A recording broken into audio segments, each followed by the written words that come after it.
चलिए ध्यान दीजिएगा, हम लोग को क्या सीखना है आज? आयताकार कांच के स्लेब से प्रकाश का अपवर्तन। क्लियर है ना? तो हम लोग पहले जान लेते हैं कि आयताकार कांच का स्लेब क्या होता है। कांच की स्लेब को समझेंगे। क्लियर है ना? तो आयताकार कांच की स्लेब किसको बोलते हैं? देखिए, आयताकार कांच की सिल्ली को ही हम लोग क्या बोलेंगे? कांच का स्लेब। क्या बोलेंगे? कांच का स्लेब। इसी में हम लोग ये सीखेंगे कि पार्श्विक विस्थापन, क्या सीखेंगे? पार्श्विक विस्थापन। क्लियर है ना? किससे? आयताकार कांच की स्लेब से प्रकाश का अपवर्तन के थ्रू हमको प्रूफ करना है कि पार्श्विक विस्थापन बराबर जो फॉर्मूला होता है D इक्वल क्या होता है? T sec R sine I minus R। Clear है ना? क्या होता है? T sec R sine I minus R। कोई दिक्कत नहीं? इसी को हमको क्या करना है? सिद्ध करना है। किसमें? पार्श्विक विस्थापन में। क्लियर है ना? तो ध्यान से समझिएगा। इसके लिए मैंने फिगर यहां बना रखा था पहले से ही, तो ध्यान से समझ लो। इस फिगर के अनुसार देखिए, ABCD क्या है? कांच की आयताकार स्लेब है। क्या है? कांच की आयताकार स्लेब। क्लियर है ना? और ध्यान से देखो इसमें होता क्या है।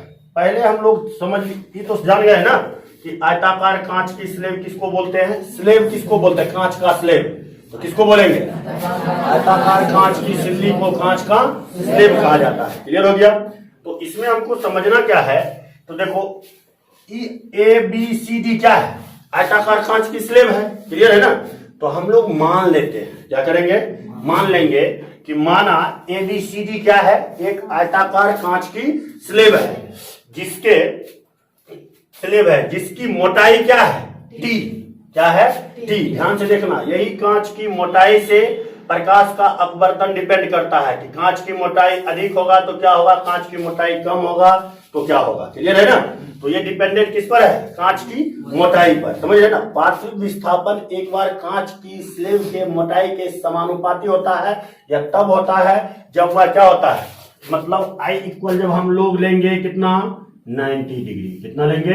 90 डिग्री। तो उस समय में जो कांच की स्लेब होगा, वो कांच की स्लेब की मोटाई जो होगा वो क्या होगा, मतलब पार्श्विक विस्थापन के जो होगा इक्वल हो सकता है कांच की मोटाई। क्लियर है?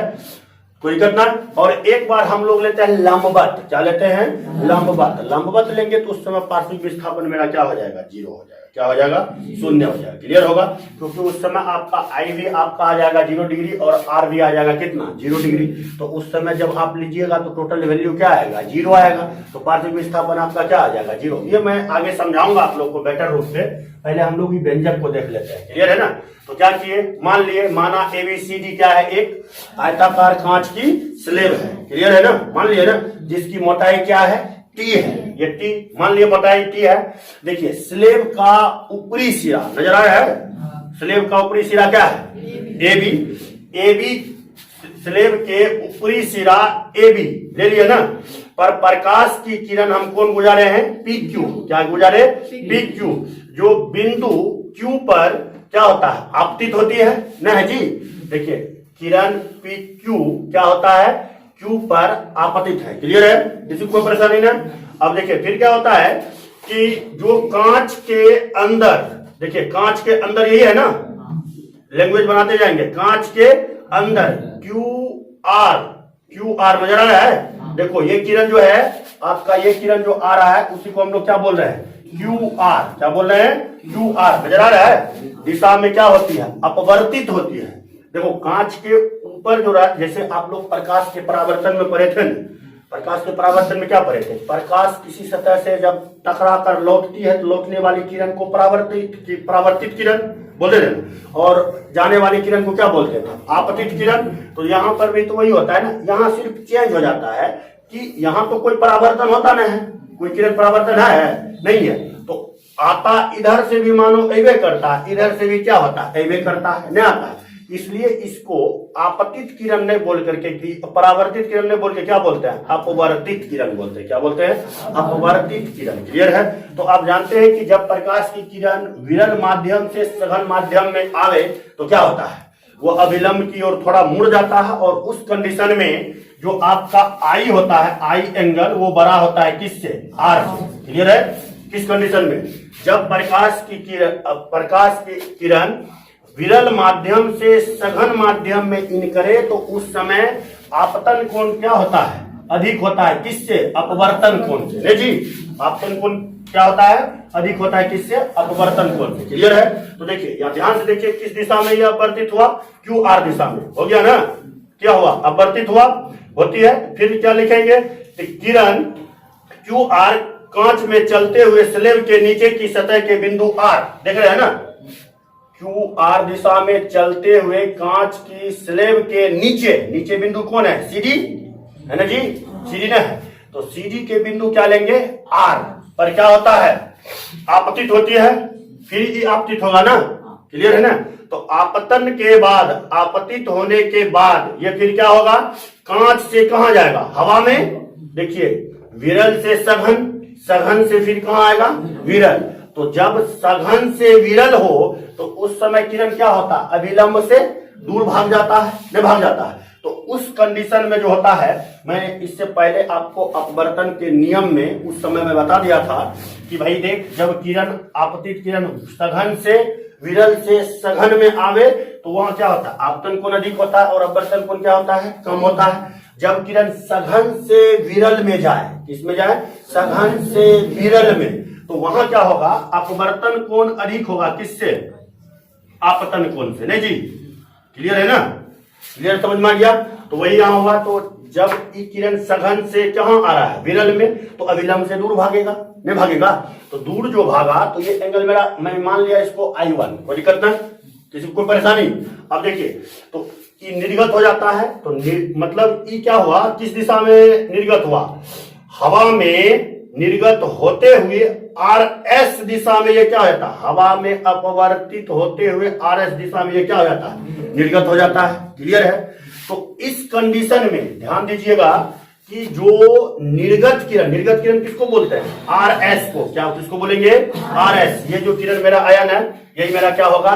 निर्गत किरण। और ये जो पूरा किरण जा रही है, ये क्या है? आपतित किरण है। क्लियर है?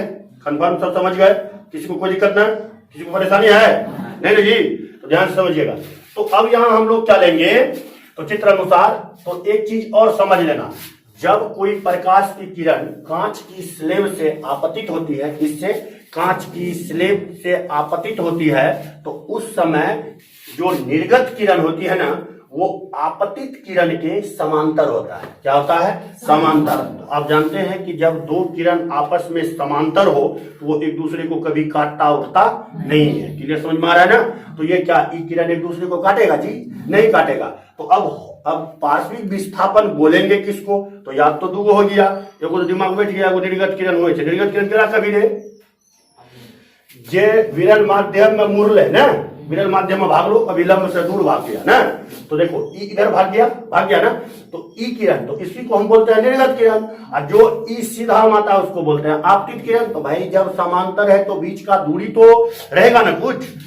तो आपतित की निर्गत किरण और आपतित किरण के बीच की जो लंबवत दूरी होती है, उसी को हम लोग क्या बोलते हैं? पार्श्विक विस्थापन। क्लियर हो गया? किसी को कोई परेशानी, कोई दिक्कत? समझ में आ गया ना? कोई दिक्कत है ना? तो इतना लैंग्वेज जितना मैं लिखा था समझ में आ गया? याद हो गया रे? पूरे याद हो गया? कोई दिक्कत है ना? समझने में दिक्कत भी है? अगर दिक्कत है तो बोल दो, अब मिटा देंगे तब। कोई दिक्कत है ना? चलिए, अब हम लोग चलते हैं आगे। कहाँ चलेंगे? चित्र अनुसार करते हैं, क्रियाक्रम चले की करे छे नहीं करे चित्र को समझ लिया, ठीक है? तो चित्र अनुसार की समझे छे, आराम से देख, चित्र अनुसार। क्लियर है ना? तो देखिए, चित्र अनुसार का समझना है। तो देखो, आपतन कोण भी कुछ होगा ना जी। क्या लिखेंगे यहां थोड़ा सा? आपतन कोण, कौन देखा था? केकरे कहे छी आपतन कोण? PQN ना। यहां हम का लिखी? कोण PQN इक्वल क्या? I। समझ में आ गया? किसी को कोई परेशानी है तो बोल सकता है, कोई परेशानी नहीं रे। आगे चले। अब देखा दोसर कौन हुए छे? अपवर्तन कोण नहीं हुए छे तो अपवर्तन कोण केरा कम है तो विरल तो ये सघन में है ना तो यह कोण नहीं है अपवर्तन कोण है ना। अब एक पॉइंट समझिए तो एक चीज क्या समझ और एक चीज मिस्टेक हो गया इसको नहीं समझाया ध्यान समझना। एक चीज हम बताए थे विचलन कोण बताए थे मेरे याद करो वहां जब प्रकाश के अपवर्तन में स्टार्ट किया तो वहां समझा दिया था फिगर के अनुसार कि भाई विचलन कोण कैसे कैसे बनता है क्लियर है ना। तो देख अगर मैं इस कंडीशन को समझा रहा हूं थोड़ा इसको लिख लेता हूं आपतन कोण समझ ले कि ले रहे पी क्यू एन बराबर क्या हुआ आई अपवर्तन कोण क्या लिखेंगे अपवर्तन कोण क्या होगा ध्यान से देखो एन डैश क्यू आर क्या होगा N dash Q R equal R समझ में आ लो सबको समझ में आ गया ना किसी को कोई दिक्कत। अब देखिए एक त्रिभुज खोजे हैं में दो को त्रिभुज है ध्यान से देखना कौन कौन त्रिभुज देखना एगो दे रहे थे एन डैश क्यू आर एगो त्रिभुज आर एम लंब खींचलिए कौन किरण पर पी क्यू टी पर समझ ला आर एम लंब है पी क्यू टी पर तो ई तो 90 डिग्री हो गए आ जाने चले कि ई तो लंब छिके तो यहाँ 90 होने करते फिक्स है ई तो बापौती है ना समझ में आइल ई तो क्लियर समझ में आइल कोई दिक्कत नहीं। अब देखा ई 90 डिग्री यहाँ पर दिखाते ना है ऐसे उठपटांग लगेगा देखने में ठीक है। तो देखो तो यहाँ पर हम क्या ले लेंगे एक त्रिभुज बना मेरा कौन एन डैश क्यू आर बन गया की निकल रहे एन डैश क्यू आर नहीं बन लो कोई दिक्कत नहीं ना तो समझिए तेरे तो हम क्या चलेंगे त्रिभुज कौन एन डैश क्यू आर चल दिए किस पे चले एन डैश क्यू आर में बिंदु किसके लिए क्यू के लिए बिंदु क्यू पर लिखना कोई दिक्कत ना कोई टेंशन।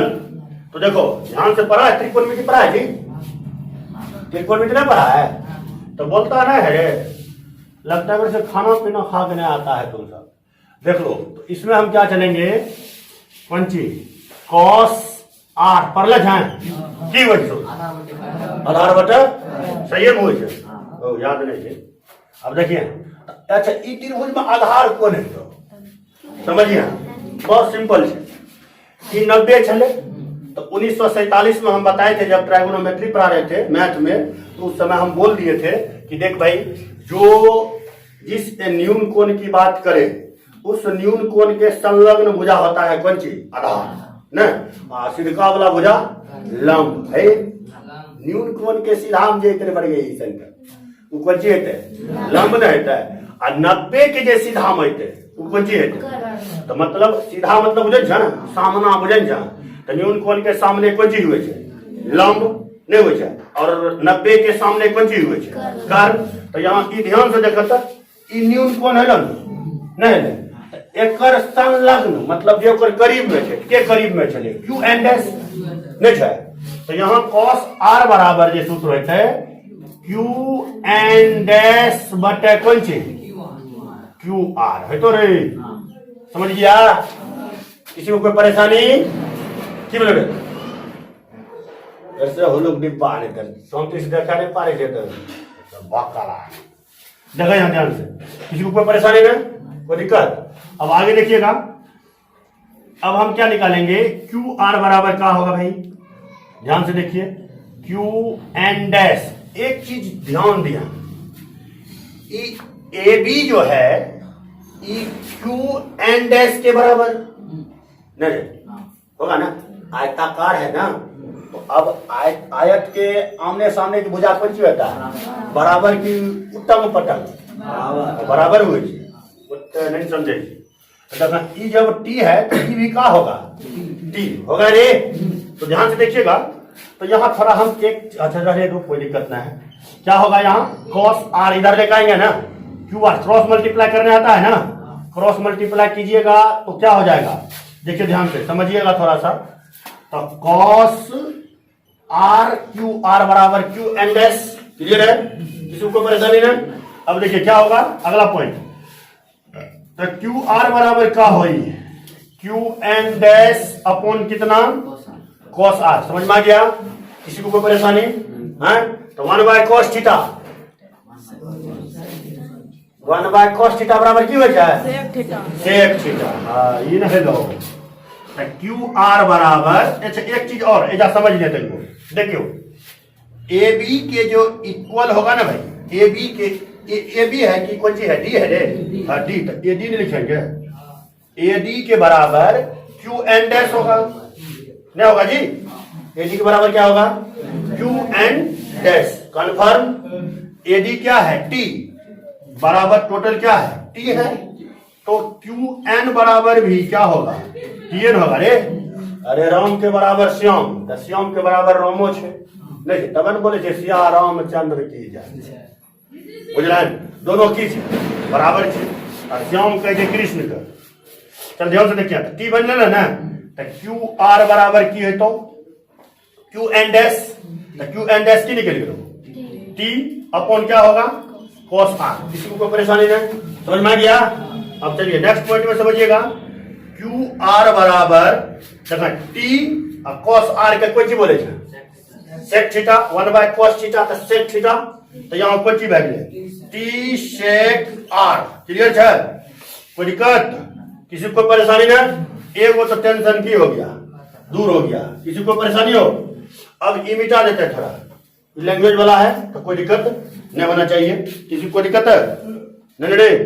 चलिए इसको मिटा दें, चलो आराम से समझ लीजिए।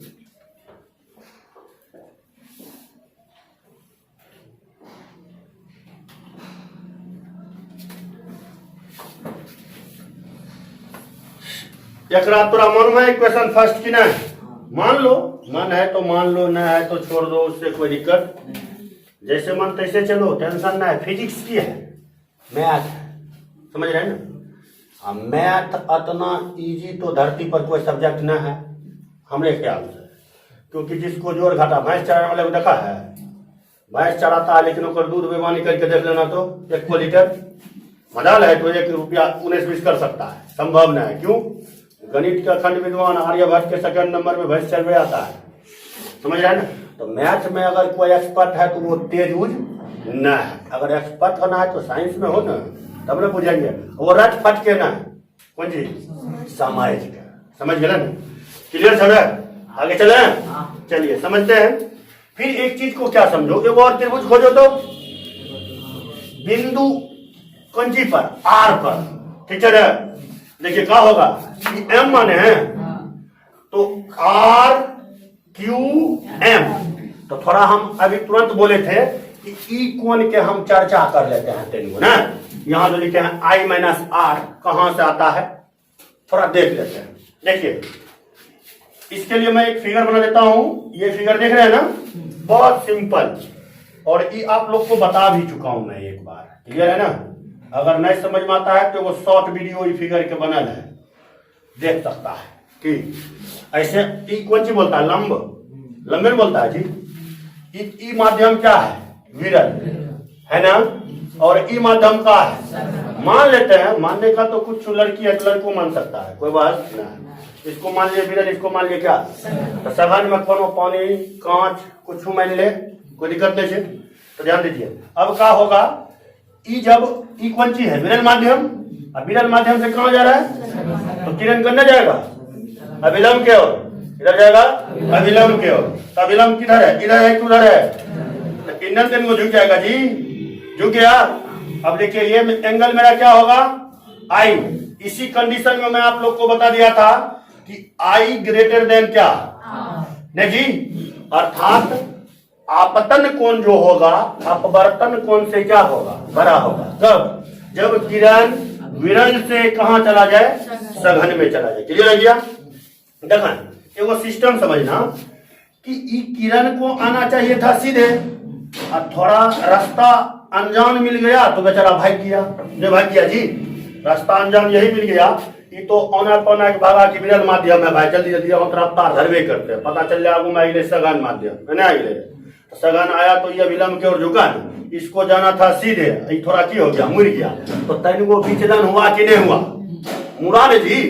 तो देखिए समझिएगा, तो ई पूरा एंगल मेरा क्या होता है, ध्यान से समझना, ई पूरे एंगल मेरा आई होगा, और ई एंगल मेरा पूरा क्या होगा, आर होगा, नहीं होगा जी। अपवर्तन कोण किसको बोलते हैं, तो अपवर्तित किरण और अभिलंब के बीच का ही कोण क्या होता है, अपवर्तन कोण। आपतन कोण, तो आपतित किरण और अभिलंब के बीच कौन होता है, आपतन कोण नहीं होता जी, कोई दिक्कत है ना। आप समझिए, ई पूरे एंगल चलो आई छो ने रे, ई कट्टा हो गया आर, तो ई एंगल कट्टा निकलेगा, तो आप आई में आर को घटा दीजिएगा तो नहीं निकल जाएगा जी। यही ना आपका होता है विचलन कोण। क्या होता है, विचलन कोण। क्लियर है ना, मतलब कितना को किरण विचलित हुआ, बुझा जी, कोई परेशानी नहीं। यही हम लोग समझेंगे प्रिज्म में जाकर के, जब मानव नेत्र पढ़ेंगे ना, मानव नेत्र के बाद हम लोग जाएंगे किसमें, प्रिज्म में। टोटल फिजिक्स में अगर 10th में देखेगा ना, तो 10th जो कैंडिडेट लाइट चैप्टर सही से पढ़ लिया ना, तो याद रखना 12th में ऑप्टिक्स चैप्टर पढ़ने का जरूरत ना, लेकिन वैसा अध्ययन होना चाहिए, समझ रहे हैं ना। 10th बड़ा स्टैंडर्ड मतलब क्लास है, हम लोग इसको खेल कूद में गुजार देते हैं, तो कोई टेंशन नहीं, खेलबो करबे पढ़बो करबे, गिरे फ्री फायर चला सके, टेंशन नहीं है। चल देख, कोई दिक्कत है ना। तो देखो अब तो समझ में आ गया, तो ई एंगल कैसे हुआ, आई माइनस आर, नहीं समझे, कोई दिक्कत है ना। ई आई माइनस आर समझ गए ना इस फिगर से, अब तो परेशानी नहीं होगा। अच्छा जी, तो एगो त्रिभुज खोज लीजिए, वहां कौन त्रिभुज जी, चला विरल सघन बहुत हो गया नहीं रे, अरे दादा, हाँ कौन त्रिभुज खोज ली दोनों, हाँ तो कौन बिंदु पर, आर बिंदु पर ना, तो लिखेंगे त्रिभुज आर क्यू एम में, नहीं जी, आर एम लंब है किस पर, पी क्यू टी पर। क्लियर है ना, लिख दे जी, समझ में नहीं आया, फिगर ए से पता चलता है यहाँ लंब खींचे हैं। क्लियर है ना, कोई दिक्कत है ना। तो ध्यान से देखिएगा, तो जब इस प्रकार खींच लिए तो किसी को कोई परेशानी, एक झलक देख लो मिटा देंगे आपका, कि इसको फिर नहीं इधर लाना है ना, एक नजर देख लीजिए जल्दी से। देखिए आर क्यू एम में चल लेंगे ना, तो इसमें क्या है, आर से आर एम लंब पंची पी क्यू टी। क्लियर है ना, आर से क्या है, आर एम लंब पी क्यू टी। तो देखिए इसमें क्या हो जाएगा, यदि आर एम बराबर हम मान लेते हैं डी, डी क्या है, पार्श्विक विस्थापन है, किसी को कोई परेशानी नहीं, ऐसा मान लिए। तो देखिए, तो कोण आर क्यू एम बराबर क्या होगा, आर क्यू एम इक्वल पंची आई माइनस आर, कोई परेशानी नहीं। तो अब देखिएगा साइन आई माइनस आर इक्वल क्या होगा, देख लो, साइन आई माइनस आर, यही है ना जी, ये एंगल है, तो क्या होता है, साइन थीटा बराबर लंब बटा कर्ण, तो लंब इसका कौन होगा, आर एम होगा ना, और कर्ण कौन होगा, क्यू आर, नहीं होगा जी, कर्ण कौन होगा, क्यू आर। कोई दिक्कत है ना, समझना। अब ध्यान से देखो, तो लंब बटा कर्ण बोला जी, तो याद नहीं रहता है, लंब बटा कर्ण, लंब कौन सी हो गया, आर एम, कर्ण कौन सी हो गया, एंड क्यू आर। चलिए क्यू आर, क्लियर है ना। तो भाई देख, आर एम इक्वल क्या होगा, क्यू आर साइन आई माइनस आर। क्लियर है, क्या होगा, क्यू आर साइन आई माइनस आर। इक्वेशन समझ में आ गया। अब देखिए ध्यान से समझिएगा, अब क्या लिखेंगे, समीकरण 2 में क्या, एक का मान रखने पर, तो समीकरण 2 यही है ना, तो आर एम इक्वल क्या होगा, तो क्यू आर क्या निकला है, टी सेक आर, तो यहां हम लिख देते हैं टी सेक आर साइन आई माइनस आर। क्लियर है, तो आर एम बराबर क्या माने हैं, डी, तो डी बराबर क्या आया, टी सेक आर साइन आई माइनस आर। क्लियर है? इसी को हमको क्या करना था? सिद्ध हो गया। समझ में आ गया? कभी तो नहीं भूलेगा, भूल जाएगा। हमारे जिंदगी में तो नहीं भूलेगा, वो अपने जिंदगी की तो गारंटी नहीं लेंगे।